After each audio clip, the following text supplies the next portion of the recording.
Hello and welcome to another booktube video from me, Lauren, from Lauren and the Books. I've done my hair mad to make up for the fact that I've had a terrible reading month.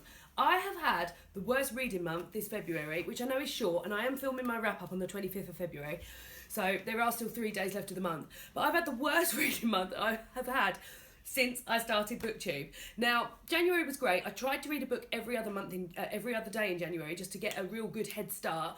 I'm going to aim for that again in March. I also, in January, I don't know if you remember me saying, but I was waking up 10 minutes earlier and having 10 minutes reading time in bed with a cup of tea before I went. Well, I've been a bit ill this month and then like time off work and blah, blah, blah, and wasn't able to do that. So next month I'm going to get back into doing that as well.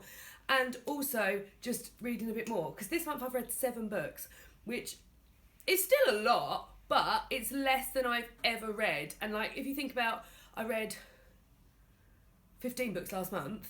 I've read basically half of what I read last month. Naughty me. So I'm going to go through. Another thing I didn't do is that I've got a book journal. It's over there. I can't be bothered to get it. I've got a book journal and I normally write notes in about the book once I finished it and what star rating I gave it. I haven't even picked that up this month. So this is basically going off my brain and I'm looking at my Goodreads on my phone because I've been a naughty girl this month. But I have read 7 books. I'm also in the middle of 5. That's 5 books and an audio book. So there is a chance that I could have one finished. In fact, the one I'm reading at the moment, one that I'm reading now, I have to have finished by tomorrow night because it's my online book club. So I have to have that done by then. But at the moment, at this point, any books after this will go in my March wrap up. But at this point, I've read 7 books. So we'll start at the beginning of the month. God, what a load of old rigmarole. I haven't even held a book up yet. Let's get Goodreads on the go. So the first book I read in February was Pride and Prejudice by Jane Austen. And my best friend Emma bought this for me as a birthday gift for my 30th birthday because we went to see the stage show earlier this month, maybe even on the 1st of February, and I wanted to have this read before I went to reread it, so she got me this, and then in this book was a little message and then the ticket. I've read this a number of times. This was probably like my 5th or 6th time of rereading it. Again, really enjoyed it. Having now seen the stage show and seeing what a comedy it can be, because the stage show was really funny. I will link I did a theatre review on the stage show and I will link that down below. I will be interested to revisit this again and see if I find it as funny as I did the stage show. So Pride and Prejudice, everyone knows what it's about. I gave it 5 stars again. Did I give it 5 stars? See, this is what you get for not planning. 4 stars. 4 stars again I gave it. The next book I did give 5 stars. I've given 3 books 5 stars this month. I didn't give 1 book 5 star in January, but I've given 3 books 5 stars. So the first one is a picture book. Also, not only have I only read 7 books, 2 of them are the shortest books you've ever seen, and one is a novel under 200 pages. Awful. So the first book I gave 5 stars was The Journey by Francesca Sana.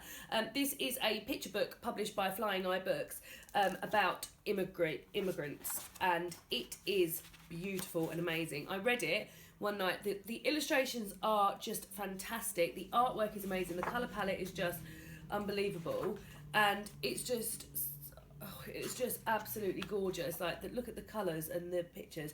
And then not only is the illustration and everything amazing, the actual storyline is just amazing. I sat and read this one night. David had gone to bed and I sat and I had some nice lighting going on, and I sat and read it and just cried because it was just beautiful. As I said, it tells the story of a mother and her 2 children set out on a journey, which is them trying to escape their country.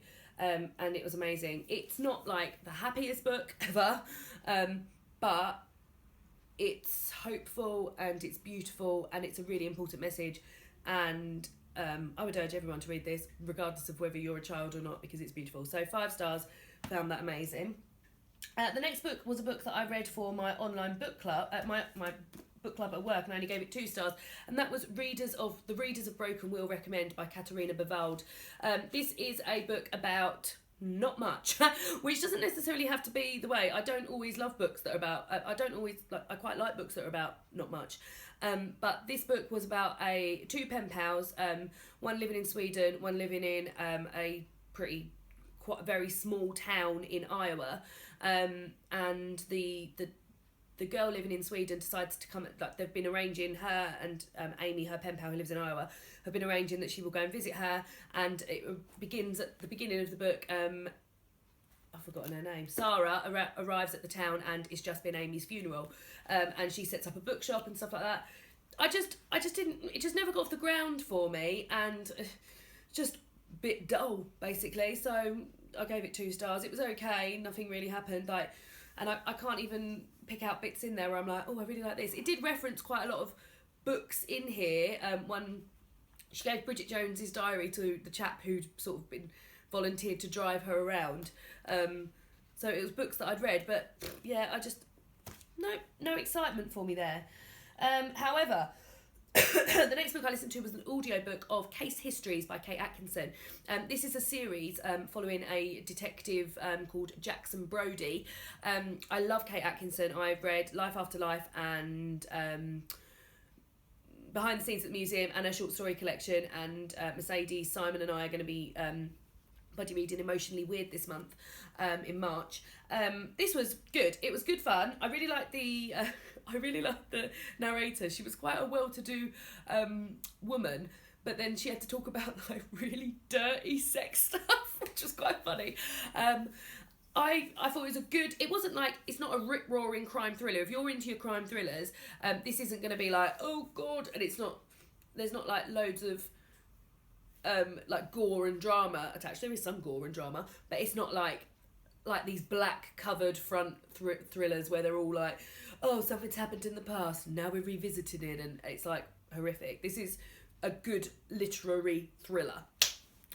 So I really enjoyed that, and I want to get onto the series of it. However, the second audiobook, so now I've listened to the first audiobook, I was like, oh, I wouldn't mind listening to the second audiobook, is narrated by a man, which will be a bit strange because I thought that the whole series would be narrated by this woman who was talking about all the dirty sex stuff in her nice, well accent.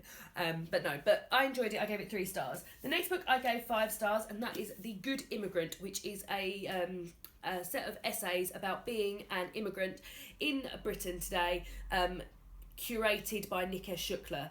I adored this. I watched Kaitlin from Kitty G's review on this, which I will link below, and I was like, I knew I wanted to read it anyway, and I had it on my shelves, and I was like, I must pick that up now. So I picked it up, and 2 essays in, I was absolutely oh, the light went on. Absolutely, like, beside myself about it.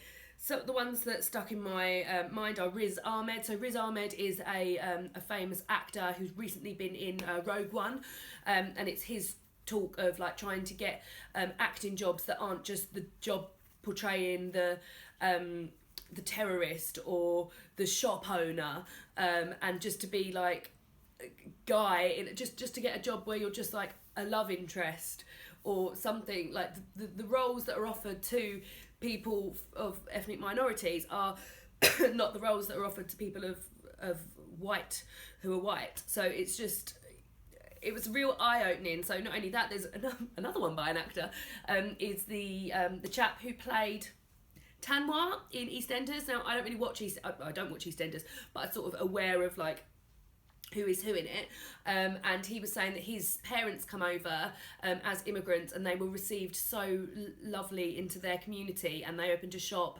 and he said growing up he never felt any different from anyone else, and that was just, it's really lovely to hear. But then why are people feeling like this today then? And like, it's just, there's just so many feelings in here, so many amazing stories. This is going to be something that I'm going to reread again and again and again, and I'm going to be urging everyone to read it, because it says here on the back, like, what's it like to live in a country that doesn't trust you and doesn't want you unless you win an Olympic gold medal or a national baking competition? And I was just like, as a white girl, I don't know what that feels like, and I'm extremely lucky to feel that, but people do feel like that, and it was amazing. It was eye-opening, and I feel a bit emotional about it even now.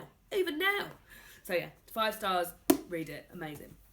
The next book I read is one of those pathetically stupid small books I was talking about earlier, and that is the Ladybird book, The Zombie Apocalypse. I can't believe I went from this, which is like one of the best books I've read ever, to this. My sister got me this for my birthday. I can't even believe I'm including this. And yeah, it was good fun. I like the premise of these books. They're very fun. She got me this one and the cat one, which will probably be included. I could have even read that this month to include it in this month's. That would have made me read 8 books. Oh, Lauren. I gave it like 3 stars, I think, or something. They're just very fun. I think I just like... So my problem... The reason I read this is because on Wednesdays I have a half day from work and I come home and I read, and I always make it my aim to finish a book on a Wednesday so that I'm using the Wednesday. So I film on a Wednesday and I read on a Wednesday, and I always want to finish a book on a Wednesday. Well, on that particular Wednesday I was in the middle of loads of books. I wasn't going to finish any, so I'd like shit myself basically. Read this. I feel so embarrassed. There we go. That's that there. Next book I read was First Love by Gwendolyn Riley.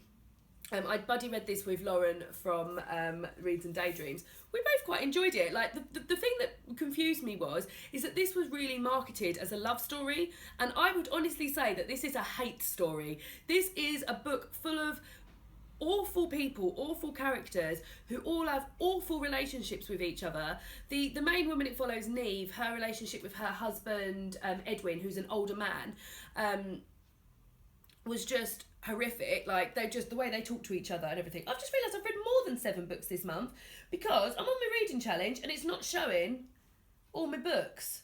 But if I go on my read books, right, okay, so I've read 9 books this month. Well done, Lauren. There's 2 more to include at the end of this. So Edwin and Neve's relationship is awful. Neve's relationship with her mother is awful. Neve's relationship with her father is awful. All these people in this book are horrible, but I was absolutely compelled by it. Her mum in particular, and I said to Lauren, she's like a really poisonous busybody with horrible things to say about people. She reminded me of like a really poisoned Bridget Jones's mother. Like really over the top and involved in her life, but in a horrible way. Like a really like not...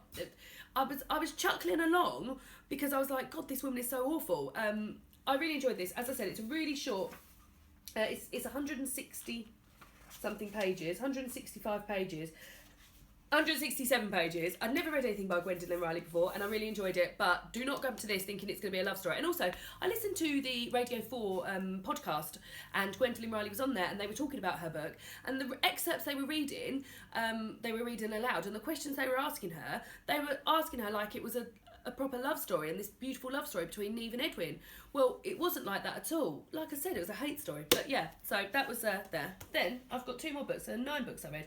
The next one I finished was Swimming Lessons by Claire Fuller. I listened to the audiobook of this. I found this okay. I gave it 3 stars. I was really hoping for more. I loved Our Endless Number of Days last year and gave it 4 stars. We read that for my online book club, and I was one of the only people that liked it. A lot of people were not enjoying that at all, but I really liked the beautiful language of it and the original storyline of nothing of which I'd ever read before. And this, I felt like it had been done a bit before, and I've got the feeling that's what Mercedes said in her review as well, which I will also link down below. So it tells the tale of a woman who is writing letters in the past to her husband, which she's placing inside books, and then in the present day you are hearing from that woman's 2 daughters and her husband who is dying. That mother has gone missing many years ago, and they are visiting their dying father in his home, and sort of talking about the past and things that had happened. And they're also a bit lost because their mother went missing, and she was never found. Her body was never found, and she was never found. So they're sort of like, is she still alive, etc. It was okay. I enjoyed the character development. I found it, because I was reading it I was listening to it at the same time I was listening to First Love. To begin with, I was overlapping a bit because the character in Swimming Home, she marries an older man, and in First Love, she is going out with an older man. So I felt like it was probably a bit too much, 2 similar stories to be listening to really get to differentiate between them. But yeah, it was fine. It was 3 stars. I didn't love it any more than that. The last book of the month, though, has been the best book that I've read this year, and it will come as no surprise to you that it was another Daphne du Maurier book. It was My Cousin Rachel by Daphne du Maurier.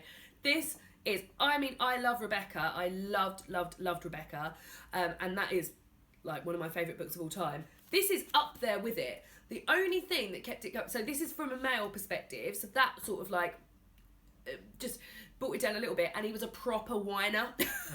So that as well. But I love this, like, the problem is that, like, all Daphne du Maurier books to me so far that I've read have been 5 stars, but then there's, like, different levels. So there'd be, like, a 5++ for Rebecca, and this is a 5+ for My Cousin Rachel. They're making this into a film this year as well, so I cannot wait to watch that. And Rachel is played by Rachel Weisz, which I think is going to be amazing. So this tells the story of Philip, who's been brought up by his cousin Ambrose his whole life, as his parents died when he was very young. So Ambrose goes away every winter and goes to Europe, and then one winter when he's away, he meets a woman there. He's always been a bachelor figure. He meets a woman, and he ends up marrying her abroad, so Philip hasn't met this woman, and then Ambrose dies.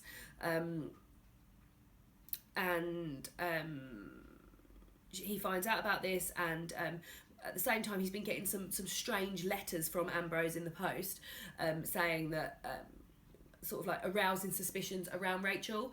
So Rachel then turns up back at the estate, and she hasn't been included in the will or anything, and Philip begins a sort of a tentative friendship with her, and that relationship develops and things like that, and there's just so much tension and in this.